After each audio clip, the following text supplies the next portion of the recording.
Quando a gente fala de traumas, não estamos nos referindo apenas a grandes tragédias, né? Como acidentes, como violência, como catástrofes, como uma perda de uma pessoa muito querida.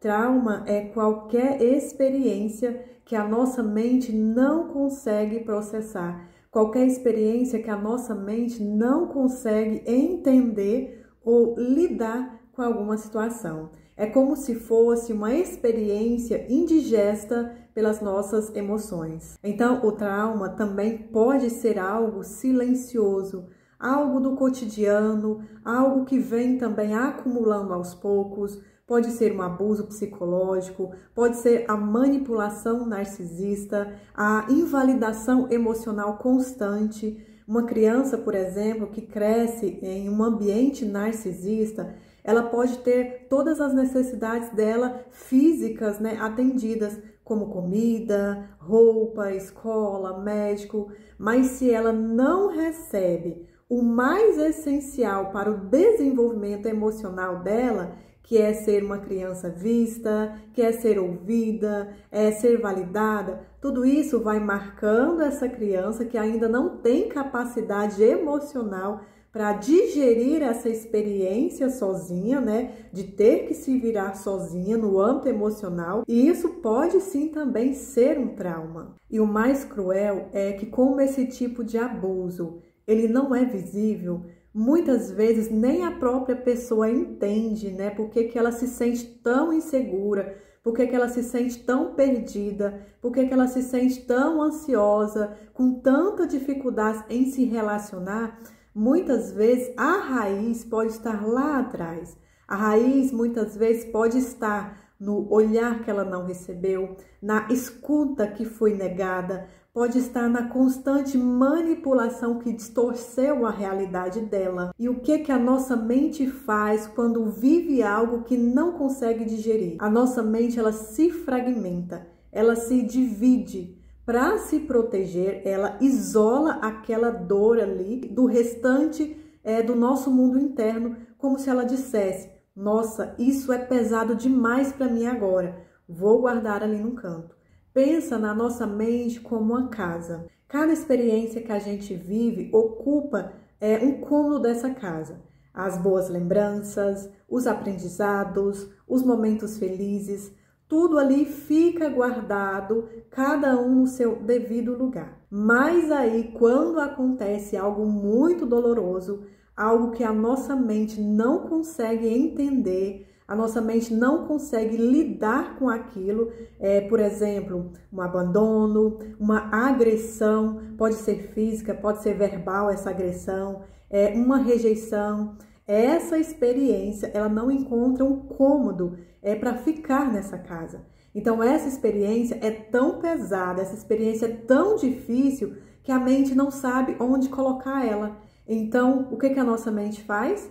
Ela pega essa experiência e tranca lá naquele quartinho da bagunça. Ela acha um lugar, esconde um lugar bem difícil de achar, no meio dessa bagunça toda, apaga a luz e fecha a porta. Como se ela dissesse, né? Deixa isso aqui escondido porque eu não sei lidar com isso agora. Até aí tudo bem, né? É uma forma de se proteger que a mente criou. E qual que é o problema disso, né? Ela só está protegendo. O problema é que o nosso psiquismo naturalmente tenta reintegrar tudo que está separado.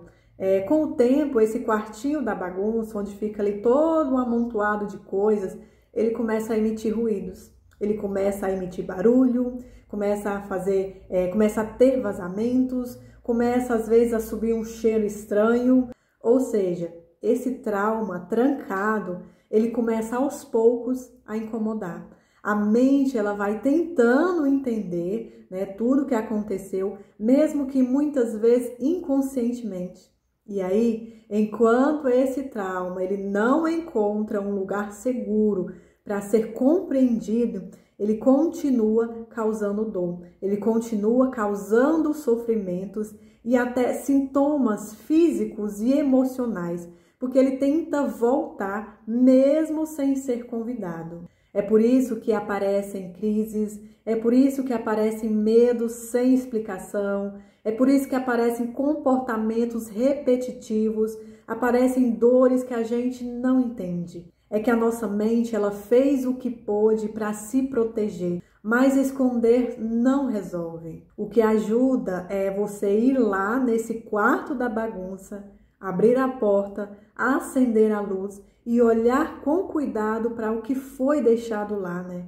Então vamos supor que aquela criança que sofreu abuso, que sofreu abandono da mãe, que sofreu negligência emocional dos pais, aquela criança que apanhava sem motivos, que sentia medo, sentia tristeza e ninguém estava nem aí, era só criticada e até zombada. Naquele momento, ela não conseguiu entender o que estava acontecendo e por isso esse trauma ele foi isolado. Mas ao longo da vida, esse sentimento de abandono, ele pode voltar de várias formas.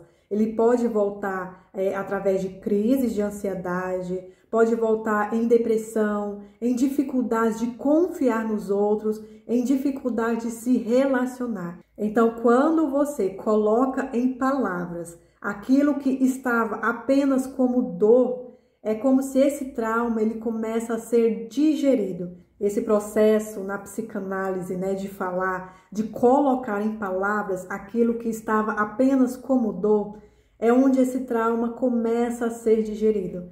É como se ali um terapeuta, um psicanalista, ele te acompanhasse até a descida, né, desse quartinho da bagunça, não para reviver a dor, mas para dar nome ao que estava lá escondido, né, para acender a luz, para reorganizar essa casa, esse quartinho da bagunça e toda essa casa também por dentro. Porque aquilo que é compreendido, ele deixa de assombrar. Então, quando isso acontece, a dor, ela não precisa mais voltar o tempo todo, né?